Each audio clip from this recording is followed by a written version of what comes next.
So, naturally I've had the MGB Miata thing home for a minute. What's up, Jason? What up? And put enormous wheels that don't fit on it, and now they rub. So instead of getting the right size tires, I'm turning it into a dirt car and lifting it.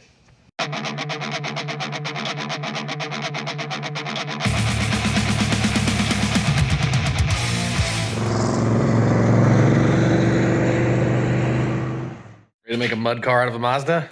Let's do it. All right, we are back in the shop. This is take 2 on the Miata lift kit. You'll notice mine is sort of an MG, but not really.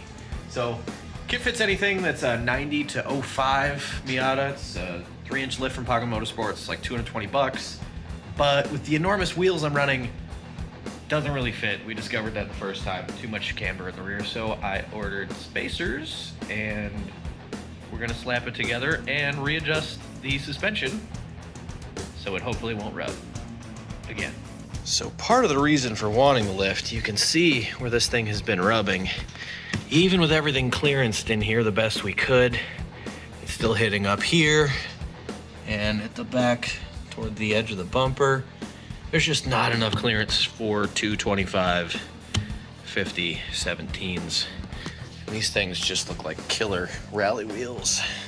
So, gonna give it some lift, give it some suspension travel, and hopefully some ground clearance to rally this baby. All right, so first things first, I've already removed the sway bar links. These are too short with the spacer that pushes this lower control arm down. You can buy extended ones or make them, or just leave them loose. Having the articulation from one side to the other is kind of nice if you're gonna rally this thing off-road.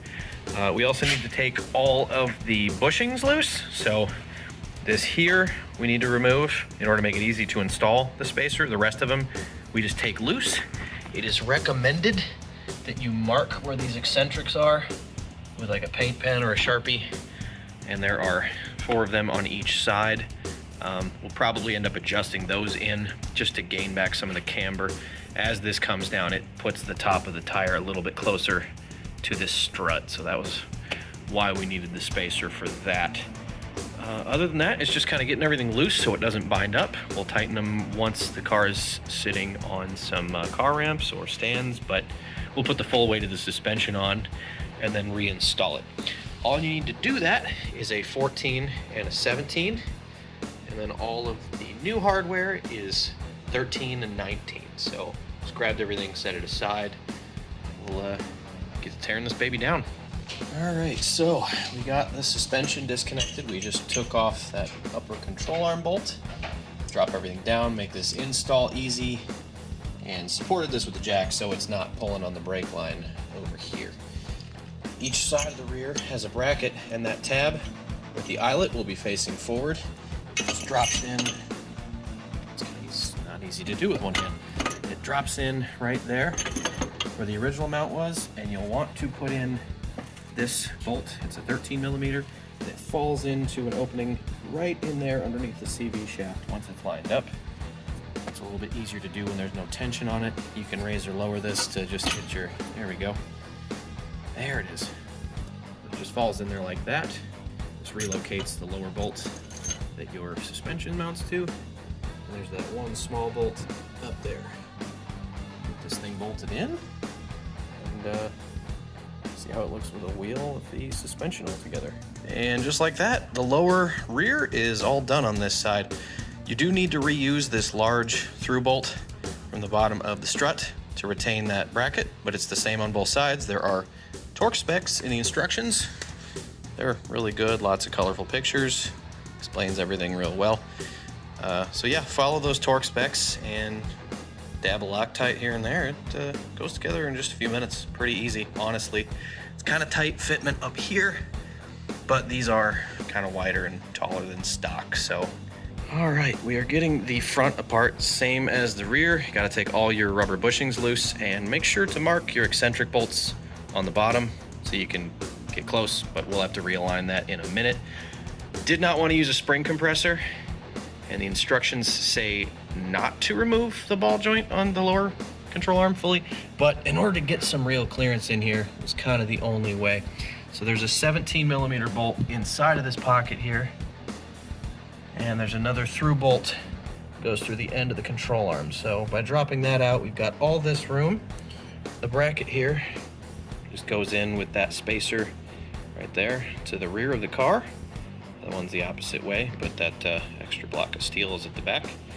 That single ball joint bolt will go through the top of this thing here, and then reuse that lower bolt from the strut.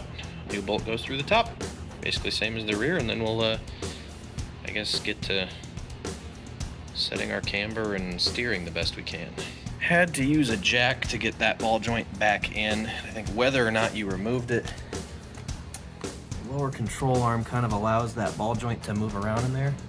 And because the bolts are a little short, we just use a little pry bar to press up on the ball joint, which allowed us just enough thread to catch it in there in the top of that bracket at the bottom. So now start snugging things, get the full weight of the car on the thing, and retorque all the bushings. But that is pretty much all there is to it. Just make sure that spacer on the new Paco Motorsports piece is toward the back, and we found it easiest to just drop that lower ball joint since it's just 2 bolts.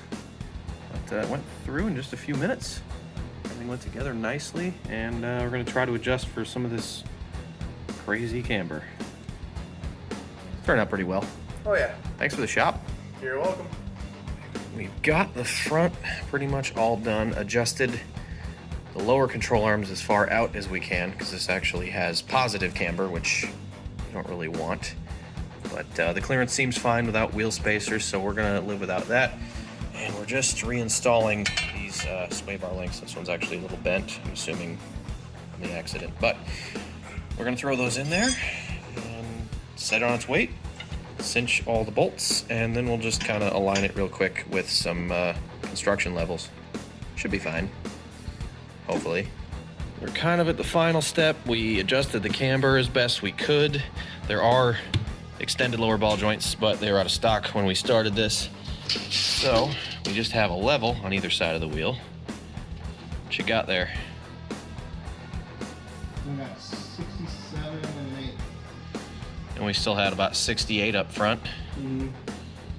Okay, so we're gonna try to get this down to maybe 1/4 inch of toe out, so the wheels are pointed slightly farther apart up front, just to give it a little bit of oversteer.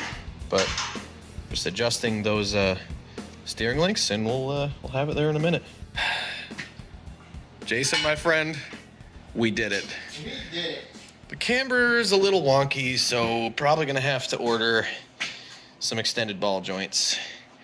See if we can live with the rear. It looks okay, but it has 12.5 inches of ground clearance. This is like your standard 4x4 Silverado level of lift. Oh man, this thing is awesome. I'm so happy with this. I shouldn't be, but I am.